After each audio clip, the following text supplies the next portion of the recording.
فاسألوا أهل الذكر إن كنتم لا تعلمون.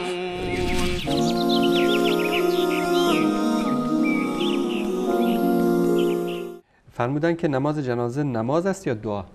در واقع نماز جنازه اسمش صلات جنازه هست، بنابر شرایطی که مثل شرایط نماز هست که انسان باید وضو داشته باشه، امامی دارند و صف بسته میشه، مقتدی در جایگاه خودش میسته، امام در جایگاه خودش میسته و رو به طرف قبله هستند. از نظر شکل ظاهری همون به اصطلاح نماز هست، اما محتوای این نماز جنازه همون محتوای دعایی هست. هم به اصطلاح البته در تعبیرهای فقهی بگن که نماز جنازه هست، صلات میت هست و صلات میت خودش در برای گیرنده دعا برای اون میت.